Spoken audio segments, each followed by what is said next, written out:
Hi, this is Ara, the host of the Tamil Creator Podcast, where I learn about, celebrate, and discuss hot topics with creators from all over the world. Check the mic and make sure it sound right, boys. Hello, everyone. Welcome to another episode of the Tamil Creator. This is your host, Ara. Today, I'm excited to share with you somebody that I really look up to. He doesn't live on the same continent as me, but I feel like I know him pretty well. He's a man of good values. He loves his football.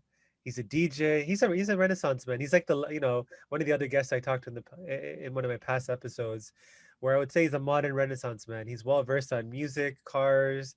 He's an entrepreneur, real estate, food. Oh, this man loves his food too. I'll tell you about a funny story once I kind of introduce him. But the man I'm talking about is Dayalan Mahesan, and he's actually based in UK. He's a very well-connected man there. I'm sure a lot of people know him, and hopefully will listen to this podcast to hear a bit more about him. But I personally know Dayalan because he is a cousin of my wife, and one of her favorite cousins. I'm not sure if I'm allowed to say that or not, but I had the pleasure of seeing him get married not too long ago. It feels like it was just yesterday, but it was, I think, a couple of years ago. Great wedding, great food, great music. And yeah, I'm just really excited to kind of share his story. He can talk about his entrepreneurship. He can talk about his music. He can talk about his lovely wife. He can talk about London, which I find boring, but he loves it. And we'll kind of go from there. So, Mr. Dayalan, introduce yourself to the people. Tell them who you are. Yeah. Thanks, Sarah, firstly, for inviting me on. My name's Dayalan. I've been married to my wife, Julia, for 5 years. And yeah, as you mentioned, you came along to my wedding. And that's 5 years. It's gone real quick. 5 years. Yeah. So I've grown up in London, born and bred in London. And like you said, I absolutely love London. I'm a very proud Londoner. The real London, not the London in Canada. And yeah. But yeah, I'm just very passionate about, London and property, business, lots of things like that. And yeah, looking forward to discussing things with you further. Yeah, so why don't we start off with tell us kind of how you were brought up, like your upbringing, how you got into kind of the property world and just some of your other interests as well. Sure. So as I mentioned, I was born here in London. I've got 3 siblings. My dad was a dentist, and he was really well connected in the Tamil community. So in the 70s, when a lot of Tamils came over from Sri Lanka to England, they were a very close-knit community, so he really did help out a lot. He was very well known. I just have memories of like Christmases where we would just have so many Christmas cards come through the post, and we had our job of arranging them all because my dad was just quite well known. He would help a lot of people, especially being a dentist. And, if you were Tamil and you had a problem with your tooth, you could ring him at midnight and he'd come over. I mean, he'd open the surgery for you and, give you a filling and that kind of stuff. So he also gave me my first kind of taste of entrepreneurship because even though he's a dentist, he was also exporting cars to Sri Lanka. And then he actually ended up doing it to Kenya after that as well. And so I learned, I guess, just from being around him. And it became a family business that me and my brothers were involved with as well for a short time. And so that gave me my real taste of entrepreneurship. And he also invested in properties, so we would be looking after properties. So that's how I got into properties, I guess. Yeah. That's awesome. That's similar to me, where with my dad is he was an entrepreneur, but it was it's not like the glamorous entrepreneurship you think of. Like he had a convenience store, didn't do well, but he had a restaurant, which is now where oh my gosh, Samosa King is. So for those of you in Scarborough, it's where Samosa King is now. And yeah, I kind of saw the good and the bad. Like he was always trying to help people. I think you kind of get it being around. I think it's like osmosis. The more you're around people, you kind of absorb those values. So unconsciously, I think I learned those things from him. Yeah, he had this restaurant for 7-8 years. He did some other things as well, but the restaurant experience was super impactful for me because I really learned the value of hard work. They're not going to pay you in a family business, so I never got paid money. I got paid in food. I did really well with that, so I gained 30-40 pounds. I put on a lot of size in my years there, but a lot of good memories there. And I think I bring that in kind of the stuff I do now. So that's interesting to kind of hear that. So tell us about kind of London. You talked about your family, your upbringing there, but like, yeah, tell us like the impact of like London. Like you obviously love the city. You have obviously your beloved football team. And like, tell us about like the city, the Tamil people there, your circle of friends. Yeah. Sure. I mean, one of the beauties of being in London is so multicultural, a bit like Toronto, obviously, as well. So I think a lot of my friends aren't Tamil, but I did get involved with a lot of, the Sri Lankan Tamil scene just, I guess, in my late 20s. So myself and a couple of friends set up second generation because we were really aware that we didn't have any Sri Lankan friends, actually, that we'd hang out with. Most of my university friends were maybe Indian, Pakistani, or something else. And then yeah, we set up something called Second Generation, which was just to reach out to Tamils, primarily like professionals. So we do a lot of black tie balls and events like that. We had an online forum way before the days of Facebook, where we'd connect a lot of people together. We even did speed dating events for Sri Lankan professionals.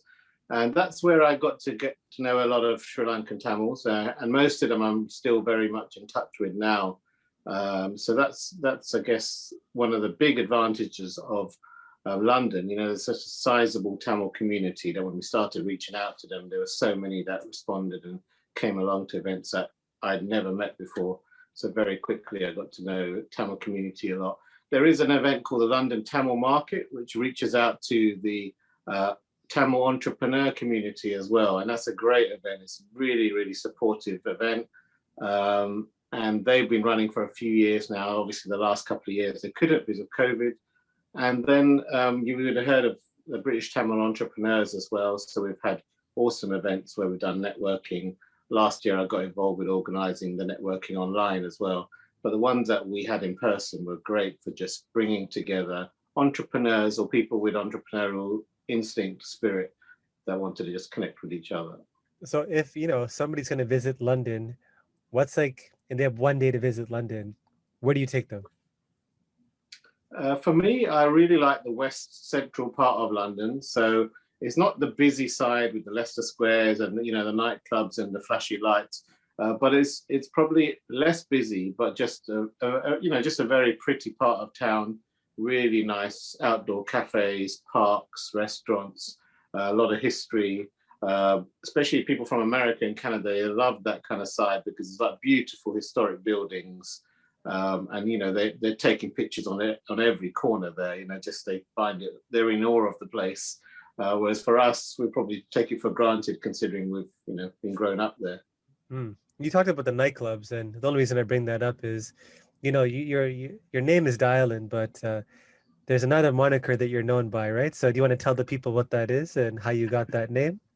Sure. I used to be a DJ. So back at university, I was really into my hip hop and R&B, 90s R&B hip hop. And so I was known as DJ Biznus. Nothing to do with really doing business, I guess. I just had that name because I actually had that as a private number plate on my car. So that name just stuck. So even after I stopped DJing, people still used to call me that as well. But obviously it was a bit of a precursor that I ended up going into business anyway. And the funny thing is my mum, named me Dayalan Joseph Mahesan. So even my initials were DJ as well. So. I think when we were kind of connecting when COVID first started, we talked about how like it was such a shock, and especially like you're like a very sociable guy, like you have like a big network, and it kind of changed a lot of things that you used to do. So maybe tell us, or tell the the people listening, like how did it impact you? How do you feel like it impacted the city of London from like what it was a year ago, and how's kind of the sentiment of the city now? Sure. I mean, me personally, I would say it did actually make me think a lot about myself, because I really did think of myself as an extrovert. People would say that about me. I'd be sociable, and it made me think that maybe I'm not as extroverted as some, because whereas some people were saying they're really missing seeing people, for me, I wasn't as bothered. I mean, obviously, I still would like to catch up with friends and family and everything else, but I was really at peace just being at home, spending a lot of time with my wife, working on her business and my business and doing things like that. As London overall, I mean, it became a bit of a ghost town overnight when you know, it relies so heavily on the tourist market. And so when the tourists stopped coming, and also within the central London area, which is always so busy anyway, people were spending more time outside in kind of the rural areas. So London itself became very, very quiet. So I guess the main cachet of London and the fact that people want to be near people and around the hustle and bustle just went overnight.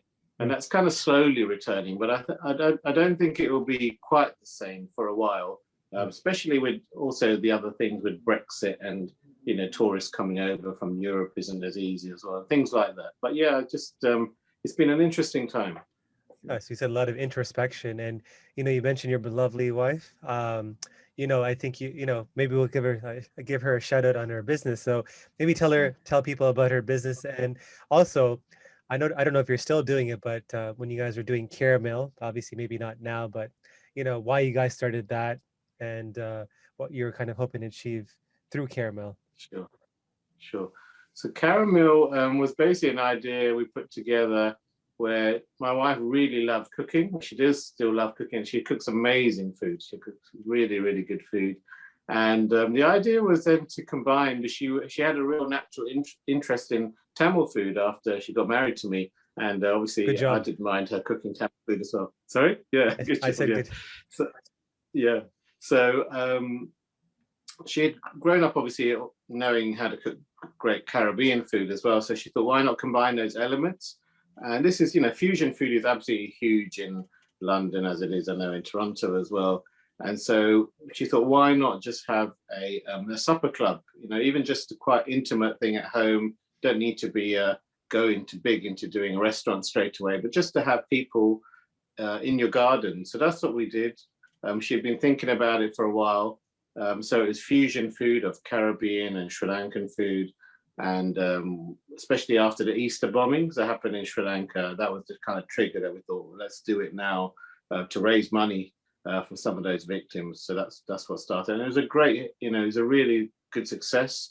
But then obviously soon after that with COVID, we've not been able to carry it on. And what about her business? I mean, for me, if Claudia ever started a business, I would be all over that. You know, like I love starting up ideas and things like that, and she has no interest. So if she ever had anything she wanted to launch, I would be all over that. So it must have been exciting when, you know, she decided, I guess, to launch her business, right? Sure, that was really good. And I think it didn't start off thinking that we'd definitely do it as a business. Yeah. We had actually started just by going to a calligraphy workshop, you know, just as a Valentine's Day thing to do together. I enjoyed it as well, but she enjoyed it more where she carried on, you know, doing all the practicing afterwards and getting into it and buying the inks. And she started doing orders for people and, you know, just took off from there. So she does calligraphy, especially in the area of, you know, writing words and quotes that inspire people. And, you know, something really meaningful and can be hung up on a wall and really speak to people. So that's what she's been doing on the side while she's a biomedic in the daytime. And yeah, I think it's just, like you said, it's exciting for me as well, just to see, especially someone with a gift that they didn't know they had. Because you could say that 2 years ago, she didn't even know that she could do this at all. So it's a bit of a hidden gift, but it's a great thing to find when you find those real hidden gifts that nobody's ever seen in you, and then you bring it out one day. Yeah, for sure. Yeah, I still have above my office the one that she created for us for the twins. It's a beautiful piece, so I'll maybe include it later. You know, for the sake of kind of making it easy to describe, what do you do full time? Like, I know obviously it's around property, but maybe tell people what exactly you do in property, and yeah, just what other things you do outside of property to kind of from an income point of view, or even just kind of a passion point of view as well. sure.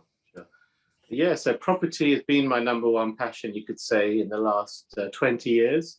And especially within property, the development side of things. So I like things seeing things unfold in front of me, the tangible aspects of property. So, you know, buying derelict houses, buying houses that can be extended or converted to flats, overseeing builders. I really enjoy that process. Some people would find that really stressful and they think, they maybe do it for their own house, but not for anything else. But for me, I love that kind of side of things, and I've done that quite a lot over the last few years. Probably a bit more before the credit crunch, the financial crash, but I still do that now. And I also manage properties, and I do short lets like Airbnb. And obviously, London being such a tourist hub, Airbnb market is massive. Obviously, it's taking a bit of a dive at the moment. But yeah, so those are the main aspects of property. I also work 1 day a week with the South Asian Forum. It's an organization which reaches out to South Asian church leaders and the South Asian Christian community. And so I love that as well. But it's a day where I switch off from property. I almost don't answer my phone. I do work just on that. And that's really rewarding and exciting. And as you mentioned, I like connecting with people, and it's a great opportunity to just connect with similar-minded people, work together on things and projects. So that's something I do on a Wednesday. I've done that for the last 3 years on 1 day a week. So I love the mix of having a job in that kind of sector, but also the actual business that I run as well. So if money was not an issue, so like, all your living expenses are taken care of, what is your dream job or like day? What does that all look like? Yeah. For me, I think I would love to just be helping people a lot more intentionally as well. So mentoring. So I've done a lot of unofficial mentoring. You could say people ring you up, ask for advice. Like even today, somebody sent me a hamper in the post just because I gave them some advice on property, and I was, really grateful. But you just realize how much impact you can have just in a half-hour conversation with people, just giving them advice, mainly just from your experience. I don't feel like I know it all or anything like that, but just some of the mistakes I've made, I can just pass them on to other people and not tell them not to do this. So I guess just something along those lines where, intentionally mentoring people, seeing them develop in their entrepreneurial journeys or their property journeys or any other things that they're interested in. I guess that would be my real passion. And one thing I've always wanted to do is just to help the underprivileged as well. So as I mentioned, second generation, we set that up with 2 other friends, and all that money would be going to orphanages in Sri Lanka. And this is during the time where the civil war was still on. But I'd definitely like to look to give a lot more back, back to Sri Lanka and just the underprivileged there, but also the underprivileged here as well. It's really interesting. You said you got a piece of mail from someone that you gave mentorship to, because it's kind of like full circle. You said your dad was this one that helped everybody, and you got all this mail from people. It's so funny. The circle it came full circle. Now it's like you kind of continuing that legacy as well, which is pretty cool. I think it's just very rewarding, and especially as you get older, I got this phrase that you shouldn't just be in business for the business, So if you're just saying you want to be a business person because you want to make money and just keep building and building, then I don't think that lasts. That ultimately your motivation has to be something deeper than just collecting money in the bank. Yeah. Unless you're Jay-Z, because he's not a businessman, he's a businessman. I used to have a t-shirt with that phrase on it, actually. Yeah. Oh yeah, that's like the most memorable line in rap for me. I don't know why. I think I talked to somebody else recently and they brought it up. I was like, yeah, it's one of the, like, if you see the first part of that line, everyone knows the second part. Yeah, I feel sure. like Yes. you talk about kind of the things you would do if money wasn't an issue. Like you would be mentoring, helping people more intentionally. So where do you see yourself in the next 3 to 5 years as like maybe from a business and personal point of view? Yeah, I think exactly that. I would want to set up something a bit more structured, a bit more intentional about helping people. So I feel one of my gifts is to connect people. So connecting is one thing, but then to educate together would be even more powerful. I think just in that really, because I used to be a really shy person. Like I never used to want to talk in public. And even when I was DJing, I used to always want somebody else to come and wrap up the party at the end of the night just to say thanks for coming and all that kind of stuff. And so for me, I think that's one thing that I've been developing on is just my own public speaking. So I'd really like to just be a better communicator And so I read a lot of books on just communicating. I'm even doing a writing course right now as well, reading a book on writing as well, and that kind of thing. So just in the spoken word and the written word, just to be a better communicator and to teach what I know, but also keep learning as well. Yeah, on the subject of learning, I'm a big, I feel like I want to be a lifelong learner, and we kind of talk about this and we share this, but maybe for like people listening, what are some books and or podcasts that you've listened to recently that have made a big impact on you and maybe you'd recommend for people as well? Sure. Probably a couple that I think straight away. I think I've read so many good books in the last couple of years, so many. But two that just stand out. The first one is Shoe Dog, which I think I might have mentioned to you. Yep. Phil Knight, so the guy that founded Nike. And I love business biographies anyway. That's one of my passions that I love to read.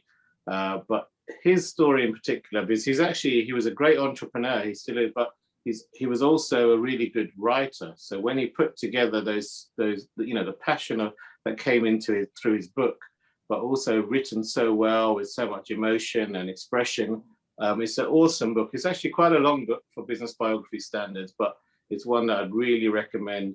And you especially see, the story of the underdog through that. So we think Nike is this huge giant, and it was always there. But it was up against Adidas and Reebok, which were 10, 20 times the size in the 70s.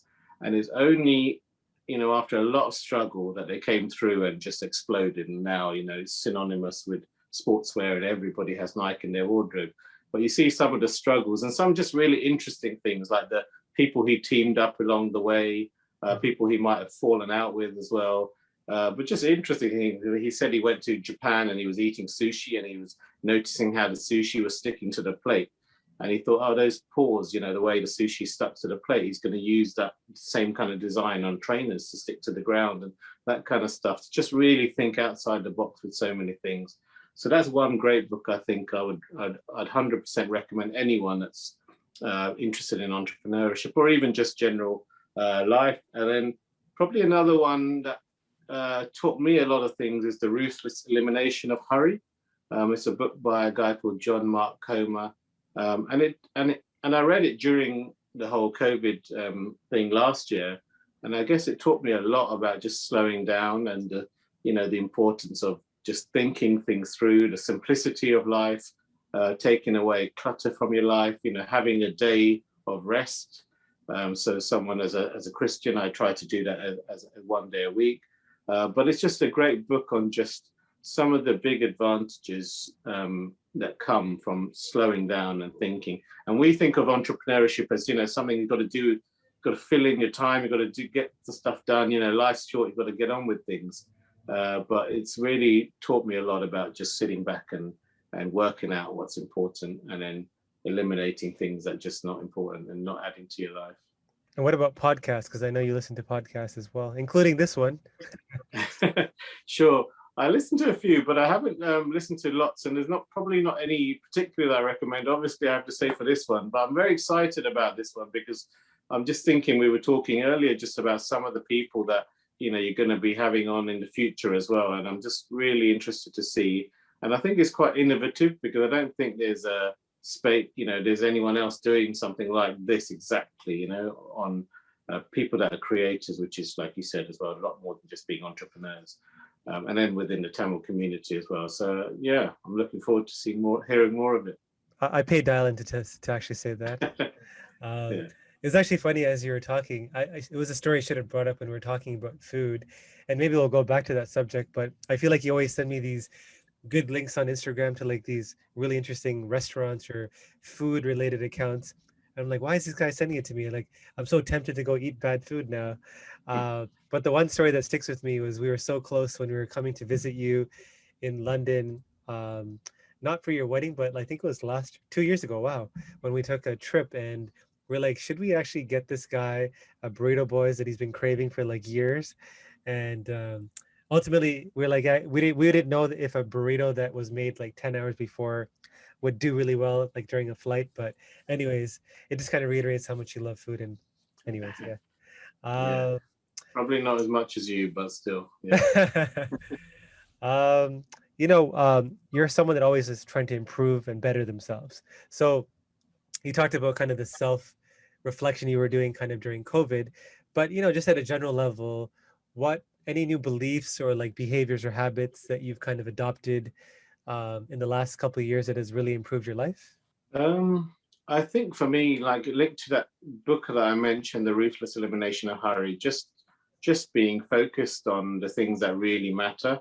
I think one probably, we all have defining moments in our life as well. And for me, one of them was going to a funeral a few years ago. I think it's 2017, and this guy that had passed away is a Tamil guy. I didn't actually know him. He was just my friend's father-in-law. So it really hit me, that funeral, because it made me realize that how short life is, but also just the things that I thought were important, that I would really feel matter, don't matter. It might not matter going forward. So I remember turning around to my wife and saying, what are they going to say about me and my funeral? And it made me really think, life goes so quickly. So it's definitely time to just have a bit of a rethinking, a refocusing, and actually understanding what it is that I'm on this earth to do, not anybody else, and not what expectations are put on me, but what is my real purpose. And then it got me thinking about a lot of things, and that's kind of shaped the last few years of my life, I'd say. So, I mean, for me, you're speaking about almost like a legacy, but not really like in a egotistical way, but more so purposeful way. So for me, there was a book, I think Tuesday with Maury. I think that's the title. I always mess up the title, but basically he goes through the same exercise where he fakes his own death and sets up his own funeral, and he kind of attends it to see what his friends and family say about him, and it kind of changes how he views his life. So for like you, what do you want your personal legacy to be? So like, how would you want your friends and family to remember you if they were to say you, describe you in a few sentences? Okay. Yeah, it's a tricky one. It's a really good question. I think there's a thing you do in the business workshops where you have a funeral exercise, and you imagine being at your own funeral, and the four groups of people that you want to that are going to speak about you. One person from your family, one from your friend circle, one from your community, and one from your workplace. And what do they say about you? And it's really worthwhile doing that exercise to just even write down some of the words. I think for me, a bit like what you alluded to about my own dad as well, just to be a giver, somebody that was generous in every aspect of life. So generous in giving money, generous in giving time, and being approachable as well. So just so that people could come to you with problems, and just to be a loyal friend in that way as well. Just to be able to be open to helping other people, and I think also just in that, what we talked about, coaching side of things, to really be somebody that actually adds value to people's life.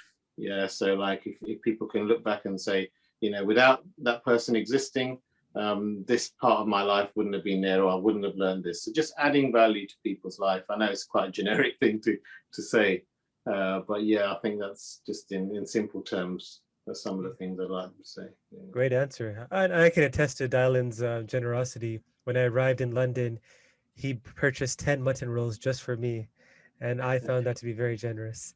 They were Um, meant to be shared between all of us, but yeah. I'll take it as you bought it just for me. Um, for obviously, like the name of this podcast is The Tamil Creator, and part of the discussion revolves around identity. So for me, being Tamil is a big part of my identity, and I know for you it is as well. So what has been the impact of the London Tamil community on you, both yourself personally and maybe professionally as well? Sure. I really, I'm very inspired by a lot of Tamils in London. So not just the entrepreneurs, but in the professional community, there's been so many that have done really, really well. And I especially admire the people that have not had that have had difficult upbringing. So, I've had friends that have come over from Sri Lanka in the 80s, 90s, whereas I was born here. and they've had, you know, they've had some real difficult, even psychological problems with the you know, being brought up in the war and things like that. But they've just excelled. I just see people that have really excelled at what they're doing. But I think generally as well, like they might have lost a bit of the community spirit, because in the 70s and 80s, I think we only knew each other, whereas the next generation, you know, were exposed to lots of other different communities as well. And so you could say that we aren't as tight-knit as the first generation Tamil community, but they have been really supportive. And in my own business, for example, you know, we manage properties, but there's been so many first generation Sri Lankan Tamils that have given us properties to manage and encouraged us, and, you know, looked to see ways that they can involve us in projects and things like that. So, and I mentioned at London Tamil Market, I mean, I'd love you to come over to that one day. It's a huge thing, and it takes a lot to set up.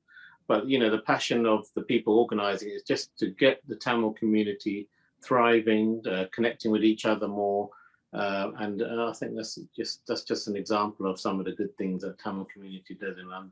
Who is somebody that's Tamil that you admire, and who's somebody that's not Tamil that you admire, and why? With Tamil, actually, it's a tricky question, that is, really, when I think about it, because I'm not into like a lot of Tamil culture, so I'm not into Tamil films, and I wouldn't know loads of like Tamil entrepreneurs and that kind of stuff.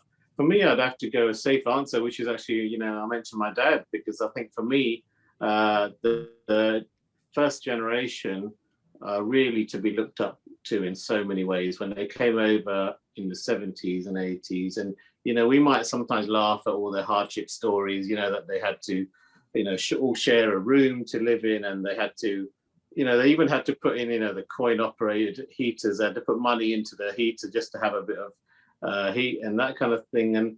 But I do think, you know, the hardships that they went through, but they still weren't scarred by them, you know. So my dad, you know, was someone who's very generous with his time and money and everything else, but he was still, and worked very hard as well, but still just did things, you know, with a smile on his face, and had a lot of joy, and brought a lot of the community together. So our house growing up was just always full of people, you know, almost like every day. My mum used to joke that she never used to just have dinner at home alone with my dad, because there'd always be people. And if they come over in the evening, you know, he'd be doing the usual stereotypical Tamil thing and say, you got to stay for dinner, and almost force them to eat, that kind of thing. So I guess that, because there's a lot of great kind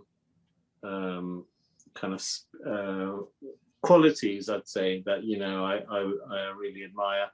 And then outside of the Tamil community, I think there's so many, but I mean, I think especially like in the entrepreneurial circle, when I was reading even today about the guy that invented ketchup, and, you know, so his name was Henry Heinz, and he was only a young kid, you know, when he started. You know, he was 8 years old, just started selling vegetables that were extra from his garden and all that kind of stuff.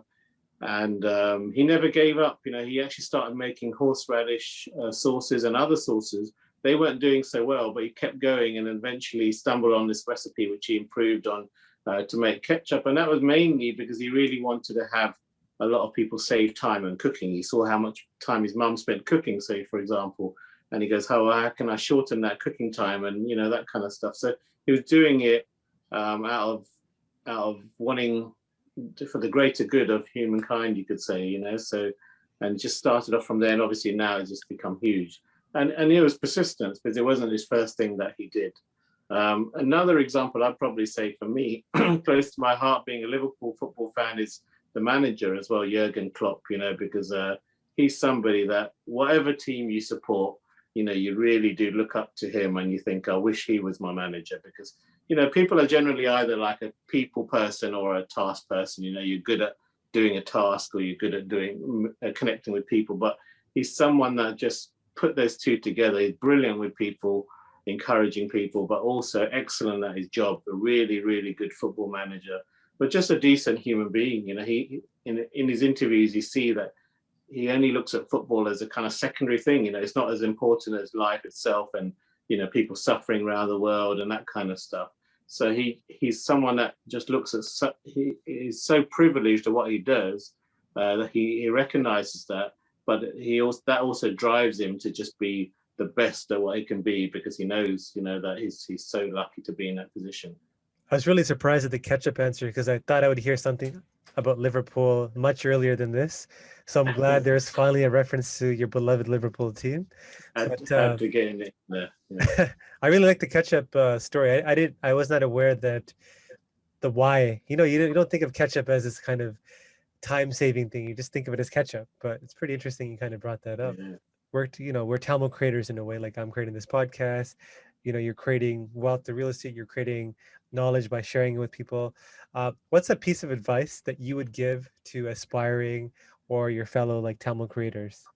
I think the first thing that comes to mind for me is just to be around by other people. Like, say for me, even when I have conversations with you or other Tamil entrepreneurs, you learn each other, you learn from each other. And I know, like, even in the kind of Christian circles, we have this phrase, iron sharpens iron. And I think it's very, very important to just be surrounded by people that are on a similar journey to you.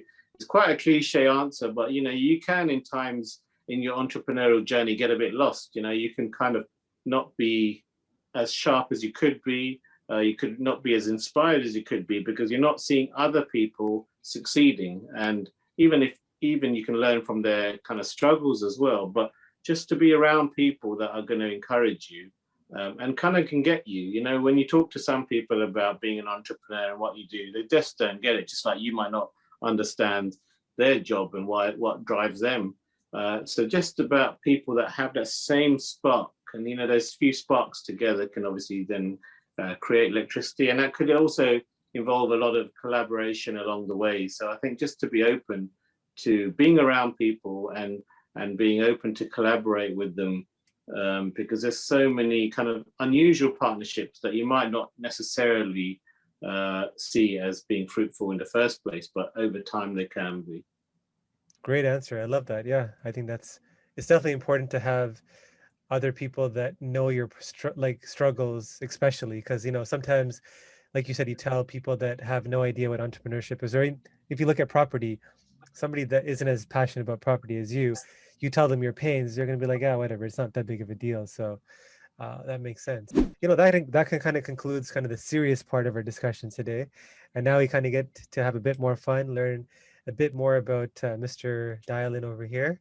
And the questions will start from easy and we'll get to harder. Maybe I'll go the other way around. I'm not sure yet. But I'll start with an easy one. Man U or Liverpool?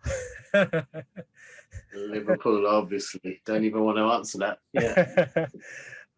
Okay, how about mutton rolls or kotroti? Tough one, but I think mutton rolls. Wow, okay. Why mutton rolls over kotroti? I've heard way more people say kotroti, so I'm curious. Yeah, but I think for me, I love spreading the gospel of Tamil food to everybody, and there's not a single person that doesn't love mutton rolls. For me, some people love kotroti as well, and they're like, wow, but not everyone compared to mutton rolls. Mutton rolls for me, as you know, when I had thousands of them at our wedding, because we knew that everyone would just love them, and so yeah, that's universal, mutton rolls. What's the go-to place in London for mutton rolls? Oh, there's quite a few, but I'd say there's a place called Vado Express. It doesn't look anything special from the outside. It's only up the road from me, and if I ring up right now and order 50, they'll be ready in 20 minutes, and they just taste beautiful. I just had some the other day and gave some to my friend John, who from Kenya, and he was just in heaven. Burrito Boyz or Tim Hortons? I've almost forgotten how good Burrito Boyz is, because it's been a long time. I'd probably have to say Burrito Boyz, because I don't think I've ever tasted a burrito as good as that in my whole life. And so, yeah. I'm surprised you still haven't opened a franchise in London yet, but maybe in the future. Yeah, exactly. Tupac or Biggie? Again, that's easy for me. I was always a Biggie fan, and I could listen to the guy just read the news even, and I'd find it good, So yeah, just his voice and his flow, everything. So Biggie every time, although got a lot of respect for Tupac as well. Yeah. Okay. Warren Buffett or Elon Musk? I think Warren Buffett, just because he's done things over a longer period of time. Again, a lot of respect for Elon Musk and what he's done, and a real, true entrepreneur, because he's going into markets that just didn't even exist. But Warren Buffett for some of his counter-cultural thinking on business. Yeah, and the fact that the longevity of what he's done as well. And he's given, like we mentioned about giving away, he's given so much away, and that's something I really respect about. Yeah. Would you rather be a super wealthy property mogul or the water boy for the Liverpool football team? Oh gosh, I would probably have to say the water boy, really, because just to experience that, to be around those people. Yeah. I know you're a big car guy, so I kind of probably know your answer between these two, but Toyota or Tesla? Actually, I love Toyotas, and nowadays their designs are amazing. And I actually got a job for them back in the day, but I think I'd have to go Tesla again for just innovation.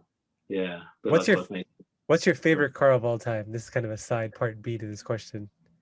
It's a hard one. I've always liked the Mercedes G-Wagon. So that's just a 4x4, which hasn't changed in design from the 60s when it first came out. And so I like the classic side of that. And then it's obviously you can get the more kind of gangster versions nowadays. But yeah, just that design is a classic design. Okay. And this is the last one. This is kind of a light one, but condo, or as you would call it in London, flat or house? What would you choose between living and as an investment? So two different parts to that question. Yeah, sure. I think for both, I would say a house. Just as there's so much you can do. I remember reading a book called 101 Ways to Add Value to a Property, something like that. And, just made you realize how many different things you can do to a house that you can't do to a flat. And also even just for living, I'm used to just having space, growing up in houses with gardens. And I think just, house every time. And for me, like in this country, we have a lot of service charges. I don't know what you call them there, but just the kind of monthly and yearly charges on flats. So over time, those actually take away from how profitable your investment is. Whereas houses, you don't generally have that. So for me, the best investments I've always been houses. Well, that concludes the fun round and this podcast. So, Dayalan, thank you for kind of hopping on, delighting us with your English accent and your stories. If people want to connect with you, because I'm sure there's going to be people that want to connect with you that don't know you already, how do they find you? Like social media, email, tell us how they would find you. Yeah, so social media, I'm generally on Instagram, Life of Dayalan. So I've actually had my Facebook hacked recently, so I'm waiting to get back in. But Life of Dayalan. Otherwise, my email address is dayalan.mahesan@kwuk.com. Got it. We're definitely excited to kind of share this, and hopefully people reach out and, you get to give that mentorship you love doing. Before we kind of jump off, I'll just give, this final call out. So for anyone listening, please give this podcast a 5 out of 5. It really helps increase our visibility on whatever you listen to. So Spotify, Apple, or Google Podcasts. Please comment, share, and like our stuff on Facebook, Instagram, LinkedIn, and Twitter, whatever floats your boat. And if you have any feedback or ideas on future guests or even topics, reach out to me at hello@thetamilcreator.com. Thanks again, guys, and look forward to the next one. Check the mic and make sure it sound right, boys.